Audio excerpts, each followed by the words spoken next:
In the most holy name of Allah, the Beneficent, the Merciful, I bear witness there is no God but Allah, who came to us in the person of Master Farad Muhammad, to whom praise is due forever. We thank Him for raising in our midst the promised Messiah and predicted Christ, the most honorable Elijah Muhammad, and thank them both for their anointed servant living in our midst and back from death's door, the Honorable Minister Louis Farrakhan.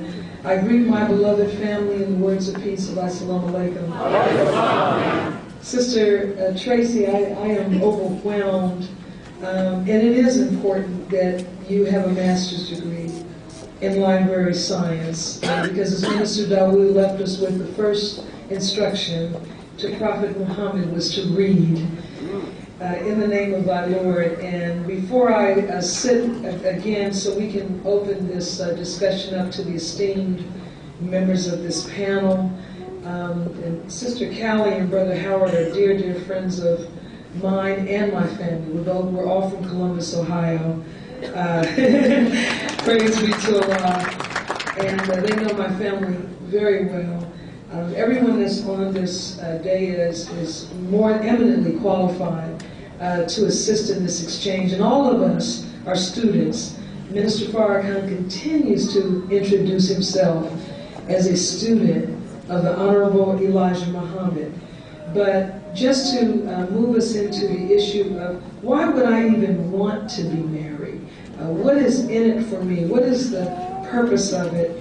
And so as I discuss in Real Love, the book, and I want to allude to today before we go further, we must redefine what marriage is. We're in Western society. We're in a savage, adulterous society. We are in a society where 1 out of every 2 marriages fails.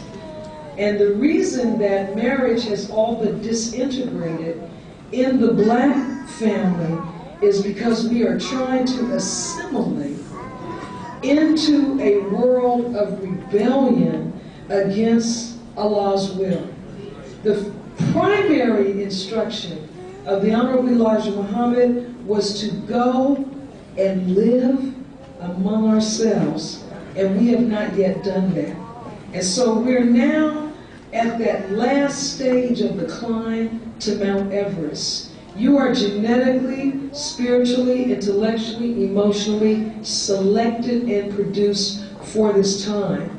Now you know when you're mountain climbing and you get at that last level, the air is thin and the brain is not getting oxygen.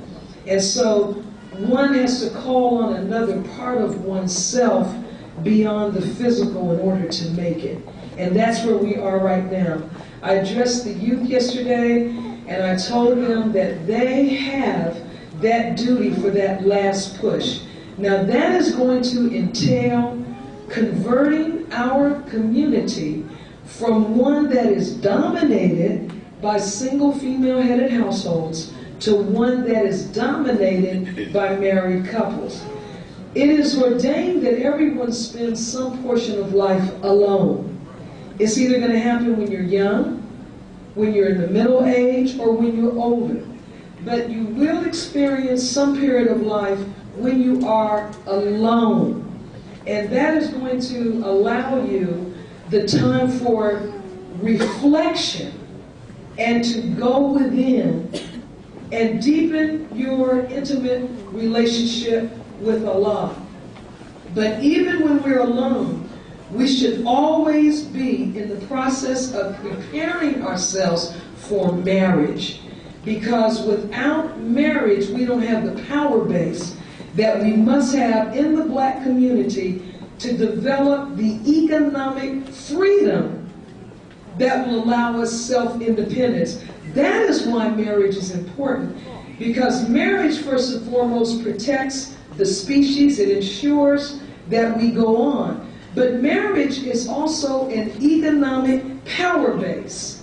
In that, you will find, if you study wealthy people, the overwhelming majority of extremely wealthy people are married and have been married for a long time. Because it is much more probable, and we're in Islam, which is mathematics. So you approach everything from critical thinking and mathematics. So going into marriage, we have to transcend who's cute, who kisses good, who has a nice voice. Those things are valid. They are valid, but they are not the base for a 39-year marriage to the same individual as you see sitting here before you. You approach mathematically because you have to increase, when you look at statistics and you're being fed these statistics by Western media telling you you have a 50% chance of success, then that is a terrible situation. So you have to reset and reconstruct the circumstances of that marriage to increase probability. Allah creates everything in pairs. So you don't have to bend your mind into a pretzel and become an obsessive compulsive trying to find a mate.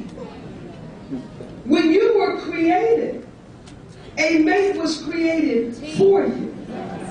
Now, the mate may not have even manifested in the third dimension yet. I'm older than my husband.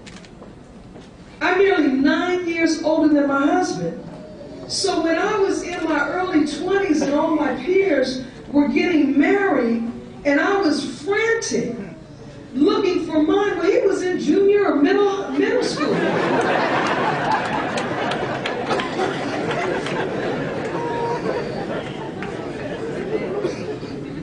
He had not yet become who he would be when the time came for him and I to encounter. And what was the purpose of our marriage? What is the purpose of Brother Howard and Sister Callie's marriage and your marriage?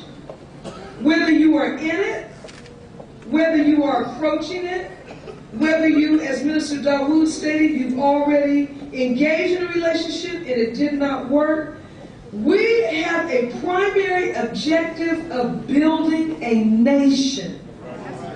Your marriage is not just about you. It is what you and that person can do as a partnership to facilitate the resurrection of the mentally and spiritually dead in North America. That's the purpose.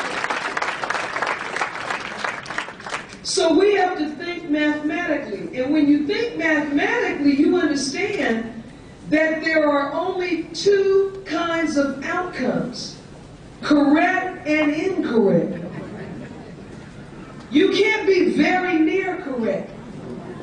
A very near correct answer is wrong. If I say 2 + 2 is 5, that's near correct, but I'm wrong. And when you make a mistake in mathematics, you may end up crashing an airplane. When you don't calculate correctly how many feet you are and how much room is on that runway correctly.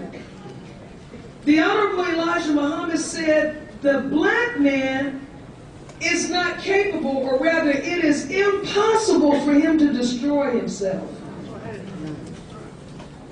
You and I cannot destroy ourselves, but we can make our lives miserable.